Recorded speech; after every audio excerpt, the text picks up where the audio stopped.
साथीहरु आज हामी चोलाङ पाटीदेखि बिहान उठेर लौरी विनासम्म हिँड्दै छौं। एकदम राम्रो छ वातावरण, घाम लागेको छ, सुन्दर वातावरण, रमणीय स्थानहरुमा फोटो खिच्दै साथीहरु अगाडि आउँदै हुनुहुन्छ भने म पनि अलि अगाडिपट्टि यसो सेल्फी खिच्दै छु।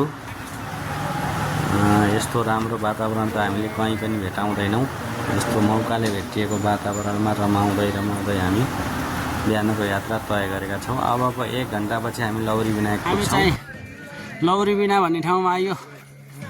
आज मौसमले अलिकति च्यालेन्ज हान्दिएछ नि त। सोचे जस्तो भएन। ठिकै छ, यति हुनु नै राम्रो हो यार। एकदम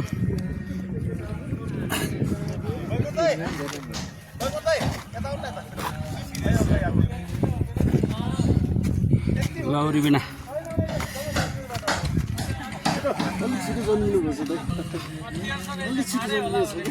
ल गाइस, हामी लौरी बिनाबाट देखिने प्रष्ट भ्यू हो यो।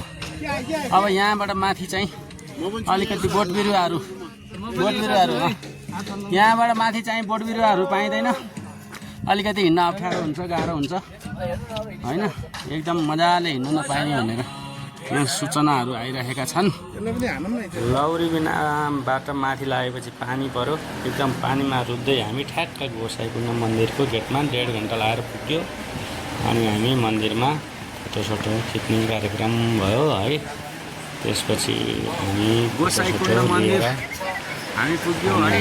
त्यो दिन यस्तो होटलमा गएर बस्यो। पानी परेको मौसम परेको हुँदाखेरि यति राम्रो भ्यू त्यहाँ खिच्न पाइएन, तैपनि चिसो वातावरण एकदम खुसी छौँ हामी। अर्को दिन बिहान हामी होटलमा बास बस्यौँ। अर्को दिन बिहानै उठेर कुण्डमा गएर कुण्डमा स्नान गरियो। स्नान गर्दाखेरि 3 पटक डुबुल्की मार्नुपर्छ भन्ने मान्यता रहेछ। त्यही अनुसार 3 पटक डुबुल्की मारेर त्यसपछि हामी चाहिँ पूजाआजामा लाग्यो। पूजा गर्नलाई स्नान गरिसकेपछि त्रिशुल धारामा गएर पानी लिएर आएपछि शिवको मन्दिरमा पानी चढाउने कार्यक्रम हुँदो रहेछ। त्यति गरिसकेपछि हामीहरू सामान्य फोटोहरू खिच्ने, ग्रुपमा फोटो खिच्ने होइन। त्यसपछि त्यहाँको वातावरणमा रमाउने, यसरी घर बनाउने सिस्टम हुँदो रहेछ। त्यहाँ चाहिँ यसरी ढुङ्गामाथि ढुङ्गा राखेर घर बनाइयो भने कल्पना गरे अनुसारको कति तलाको घर हो त्यो घर चाहिँ मनोकामना पुरा हुन्छ भन्ने जनआस्था रहेको रहेछ। त्यहाँ हामीले सोधेका थियौँ। त्यही अनुसार मैले 5 तले घरको मनमा इच्छा गरेर बनाएको छु। त्यसपछि हामी चाहिँ ग्रुपमा फोटो खिच्यो नेपालको झन्डा बोकेर। अनि मन्दिरमा गएर ब्यानर सहितको फोटो खिच्यो। सबै कुरा सकिसकेपछि हामी चाहिँ फर्किने तयारीमा छौँ। त्योभन्दा अगाडि हामी होटलमा गयो। चिसोमा आगो ताप्ने सिस्टम रहेछ यहाँको चाहिँ। आगो तापेर चिया खाएर हामी चाहिँ फेरि धुन्चेसम्मको यात्रा आज फर्कियो।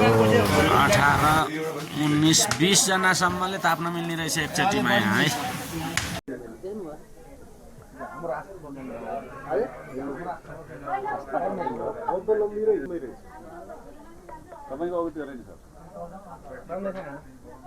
हामी कुन ठाउँमा छौँ? हामी खेम्दी आइपुग्यौँ है बिहान मिनी गोसाइकुण्डबाट हिँडेर।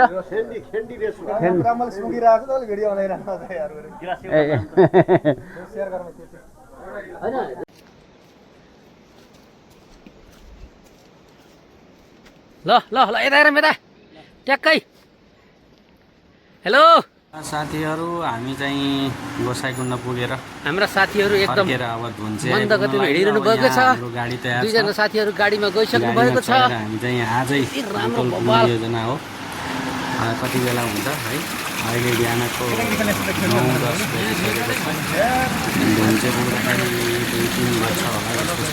खाना त्यसपछि हामी चाहिँ आजै बोतल घुम्छौँ है। हामी बोतल घुमिसकेपछि फेरि भेटौँला।